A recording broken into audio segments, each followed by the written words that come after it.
The Lyrians came to a crossroads. As Meve and her scouts conferred about the proper path to take, a footman, of a sudden, collapsed upon the muddy ground. His comrades strove to rouse him. Alas, to no avail. Meve called for a medic. One arrived post-haste. He checked for wounds, a heartbeat, all else for which a medic checks. Then he peered down the soldier's throat. In a flash, he was on his feet, his hand over his mouth, backing away. What's with him? What's wrong? The Queen asked, her eyes darting between the medic and his patient. Typhus exanthematicus, Your Grace. Replied the physician, wiping his hands with a spirit-soaked cloth. Typhus fever. Contagious? Extremely, I fear. Though not yet at this stage. The spots are but in his mouth for now. Tomorrow he'll be blotched all over. It's then the disease turns infectious. I see. What about a cure? Is one known? The medic gazed at Meve, shook his head and shrugged. On a cloth laid on the ground, the afflicted convulsed and mumbled feverishly. What does one do in such a case? Your Majesty, it sounds cruel, I know, but we must leave him and march on. Else our force could be decimated by an epidemic in the ranks.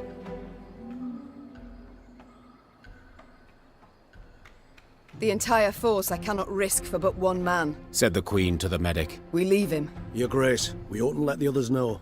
They'll march ahead. We'll linger a bit so no one... Out of the question. Those who fight for me, I will not deceive. The Queen assembled the force and laid bare her intention. She would leave the ailing man to waste away and die. Those who knew him pleaded, protested, cursed the heavens. But Meve was unmoved and gave the order to march. She then rode at the fore, to hide her eyes that could not hold the tears she wept.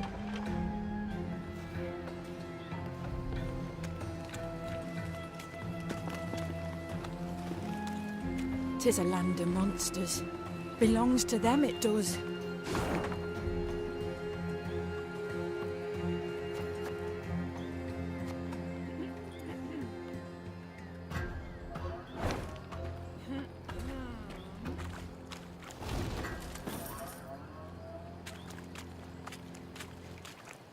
For no visible reason, the Lyrian column came to a halt.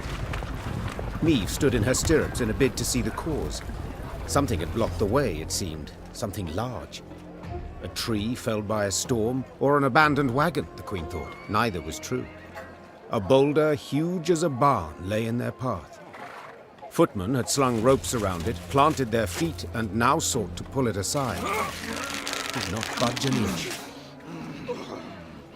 Perhaps I could assist you. Meve turned in her saddle on hearing the voice. Several travellers in faded robes warily crept from the trees. A young woman with long, light-coloured hair led the way. You don't much resemble a rock troll. Said the Queen, eyeing the slender stranger skeptically. But go on, do try. The fair-haired lass crouched beside the stone, closed her eyes, and began to whisper.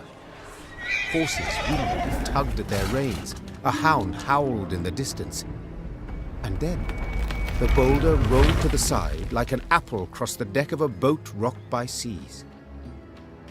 Who are you? Do tell. A druid. Came her calm response. This stone, it stood in our circle. The woman silently turned toward the wood. Meve followed her gaze, and among the trees saw other large stones, cracked and scorched.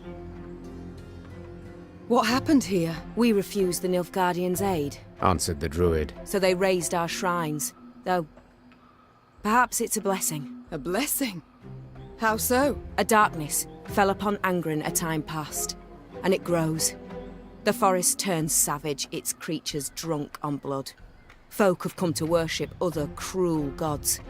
It's time we abandoned this land forsaken and went south, to Kedmerkvid.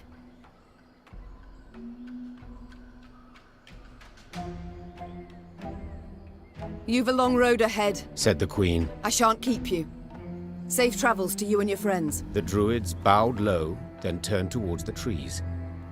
Meve gaped in disbelief as the tangled thickets creaked and parted to grant them passage.